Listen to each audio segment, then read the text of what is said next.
ನೋಡಿ, ಇವತ್ತಿನ ದಿನಗಳಲ್ಲಿ ಆರ್ ಎಸ್ ಎಸ್ನ ಒಂದು ರಿಜಿಸ್ಟ್ರೇಷನ್ ವಿಚಾರಕ್ಕೆ ಸಂಬಂಧಪಟ್ಟಂತೆ ತುಂಬ ಚರ್ಚೆಗಳಾಗ್ತಾ ಇದೆ. ಆರ್ ಎಸ್ ಎಸ್ನ ಇತಿಹಾಸ, ಅದರ ಜೊತೆಗೆ ಆರ್ ಎಸ್ ಎಸ್ ಮಾಡ್ತಾ ಬರ್ತಾ ಇರುವಂತಹ ಕಾರ್ಯಗಳು ಅದೆಲ್ಲವೂ ಕೂಡ ಇವತ್ತು ತುಂಬ ತೀವ್ರಗತಿಯಾಗಿ ಚರ್ಚೆ ಆಗ್ತಾ ಇದೆ. 100 ವರ್ಷಗಳು ತುಂಬ್ತಾ ಇದ್ದಂತೆಗೆ ಆರ್ ಎಸ್ ಎಸ್ಸು ಯಾವತ್ತೂ ಕೂಡ ಇಂಥದ್ದೊಂದು ಸಂದಿಗ್ಧ ಪರಿಸ್ಥಿತಿ ಬರುತ್ತೆ ಅಂತ ಅಂದುಕೊಂಡಿರಲಿಲ್ವೋ ಏನೋ.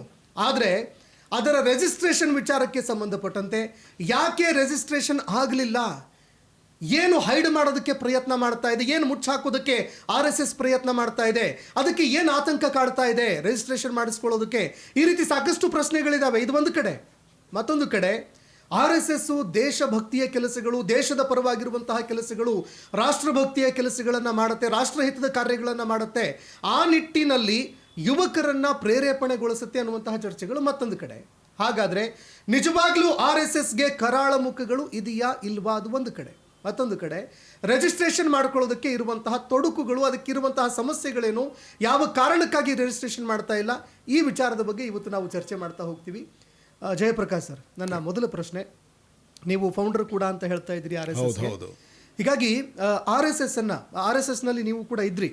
ಹೌದು, 40 ವರ್ಷ ಇದ್ವಿ ನಾವು ಆರ್ ಎಸ್ ಎಸ್. 40 ಇಯರ್ಸ್ ನಮ್ದು ಆರ್ ಎಸ್ ಎಸ್ ಅಲ್ಲೆಲ್ಲ ಟ್ರೈನಿಂಗ್ ಎಲ್ಲ ಆಗಿದೆ, ITC OTC ಆಗಿದೆ. ಆರ್ ಎಸ್ ಎಸ್ ನಿಂದ ಆಚೆ ಬರೋದಕ್ಕೆ ಕಾರಣ ಏನಾಯಿತು ಸರ್? ಜೊತೆಗೆ ನಿಮ್ಮದೇ ಆರ್ ಎಸ್ ಎಸ್ ಸಂಘವನ್ನು ಸ್ಥಾಪನೆ ಮಾಡೋದಕ್ಕೆ ಕಾರಣಗಳು ಏನಾಯಿತು ಅಂತ? ಇದು ನಮ್ಮ ರಾಷ್ಟ್ರೀಯ ಸ್ವಯಂ ಸೇವಕ್ ಸಂಘದಲ್ಲಿ ಸ್ವಂತಕ್ಕೆ ಸ್ವಲ್ಪ ಸಮಾಜಕ್ಕೆ ಸರ್ವಸ್ವ ಅಂತೆಲ್ಲ ಹೇಳಿ ಈ ಥರ ತುಂಬ ನಮಗೆ ಕಿವಿ ಮಾತುಗಳು ಹೇಳ್ತಾರೆ. ಆದರೆ ಗ್ರೌಂಡ್ ರಿಯಾಲಿಟಿದಲ್ಲಿ ಅವರು ಇದು ಯಾವುದೂ ಪಾಲನೆ ಮಾಡ್ತಾ ಇಲ್ಲ. ಸ್ವಂತಕ್ಕೆ ಸ್ವಲ್ಪ ಸಮಾಜಕ್ಕೆ ಸರ್ವಸ್ವ ಅಂತ ಹೇಳ್ತಾರೆ, ಅದು ಆಪೋಸಿಟಲ್ಲಿ ಮಾಡ್ತಾರೆ. ಆಮೇಲೆ ನಮ್ಮ ತನು ಮನ ಧನ ಎಲ್ಲ ಸಮಾಜಕ್ಕೆ ಕೊಡ್ಬೇಕಂತ ಹೇಳ್ತಾರೆ. ನಮ್ಮಂತ ಏನೇನು ನಮಗೆ ಆಗತ್ತೆ ನಾವೆಲ್ಲ ನಾವು ಮಾಡ್ತೀವಿ. ಆದರೆ ಇದರಲ್ಲಿ ಒಂದು ಸ್ಮಾಲ್ ಗುಂಪು ಏನಿದೆ, ಇದನ್ನು ಕಂಟ್ರೋಲ್ ಮಾಡೋರು, ಅವರು ನಮ್ಮನ್ನು ಮಾಡಿಸ್ತಾರೆ. ಅವ್ರು ಏನೂ ಮಾಡಲ್ಲ. ಅವ್ರು ಹೇಳುವಂಥ ತತ್ವ ಸಿದ್ಧಾಂತವನ್ನು ಅವ್ರು ಮಾಡಲ್ಲ, ಮಾಡೋದಿಲ್ಲ. ನಮ್ಮನ್ನು ಇಂಪ್ಲಿಮೆಂಟ್ ಮಾಡೋಕ್ಕೆ ಟ್ರೈ ಮಾಡ್ತಾರೆ. ಮತ್ತು ಈ ಆರ್ ಎಸ್ ಎಸ್ ರಿಜಿಸ್ಟ್ರೇಷನ್ ವಿಚಾರ, ನಾವೀಗ ಗುರುಪೂಜೆದಲ್ಲಿ ತುಂಬ ಕಲೆಕ್ಷನ್ಸ್ ಆಗುತ್ತೆ, ನಮಗೆ ರೆಸೀಟ್ಸ್ ಆ್ಯಂಡ್ ಪೇಮೆಂಟ್ಸು ಏನು ಪ್ರಶ್ನೆ ಕೇಳಿದ್ರು ನಮಗೆ ಉತ್ತರ ಬರಲ್ಲ. ಬರೇ ಸಂಘ ದಕ್ಷ ಸಂಘ ಉಪವಿಶ ಅಂತ ಹೇಳಿದ್ರೆ ನಾವು ಅವ್ರು ಹೇಳೋ ಆಜ್ಞೆಗಳನ್ನು ಪಾಲನೆ ಮಾಡಿ we are just like a slaves, ಈ ಥರ ಒಂದು ಟ್ರೈನಿಂಗು ನಮಗೆ ಕೊಡ್ತಾರೆ. ಸೊ ಅದಕ್ಕೆ ನಮಗೆ ಇಷ್ಟ ಅಲ್ಲ. ನಾವು ಪ್ರಶ್ನೆಗಳು ಕೇಳ್ತೀವಿ, ನಮಗೆ ಕನ್ವಿನ್ಸಿಂಗ್ ಆನ್ಸರ್ ಬಂದಿಲ್ಲ. ಮತ್ತು ನಾವು ಕರಪ್ಷನ್ಗೆ ವಿರುದ್ಧ ಮಾತಾಡ್ತೀವಿ. ಮತ್ತು ನಾವು ಹೇಳ್ತೀವಿ ವ್ಯಕ್ತಿಗೆ ಪ್ರಾಧಾನ್ಯ ಇಲ್ಲ, ನಮ್ಮ ಧ್ವಜ ಭಗವದ್ ಧ್ವಜಕ್ಕೆ ಪ್ರಾಧಾನ್ಯ ಇದೆ. ಆದರೆ ಇಲ್ಲಿ ವ್ಯಕ್ತಿ ಪ್ರಾಧಾನ್ಯ ತುಂಬ ಜಾಸ್ತಿ ಆಗ್ತಾನೆ ಬರ್ತಾ ಇದೆ.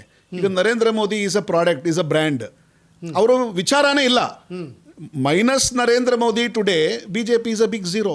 ಯಾಕಂದರೆ ವಿಚಾರಧಾರದಲ್ಲಿ ಹೋಗ್ತಾ ಇಲ್ಲ. ಬೇರೆ ಬೇರೆ ಪೊಲಿಟಿಕಲ್ ಪಾರ್ಟಿ ಹೊಡೆಯೋದು, ಆ ಪಕ್ಷದಿಂದ ಜನ ತಗೊಂಬರೋದು, ಈ ಥರ ಒಂದು ಸಿಚುವೇಶನಲ್ಲಿ ಇದೆ.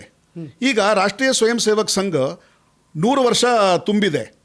ಈಗ 100 ವರ್ಷದಲ್ಲಿ 100 ಬುದ್ಧಿಜೀವಿಯನ್ನು ಕ್ರಿಯೇಟ್ ಮಾಡೋಕ್ಕಾಗಿಲ್ಲ. ನಿಮಗೆ ಹೇಮಂತ್ ಬಿಶ್ವಾ ಶರ್ಮಾ ಬೇಕಾಗಿತ್ತಾ? ಜ್ಯೋತಿರಾದಿತ್ಯ ಸಿಂಧಿಯಾ ಬೇಕಾಗಿತ್ತಾ? ಈಗ ಮಮತಾ ಬ್ಯಾನರ್ಜಿ ಅವರ MP ಗಳು ಬೇಕಾಗಿತ್ತಾ? ನಿಮ್ಮ ಸ್ವಯಂ ಸೇವಕರಿದ್ದರೆ ಅವ್ರಿಗೆ ನೀವು ಯಾಕೆ ಲೀಡರಾಗಿ ತಯಾರಿ ಮಾಡ್ತಾ ಇಲ್ಲ? ನೀವು ಬೇರೆ ಕಡೆ ಯಾಕೆ ಪರ್ಚೇಸ್ ಮಾಡ್ತಾ ಇದ್ದೀರಾ?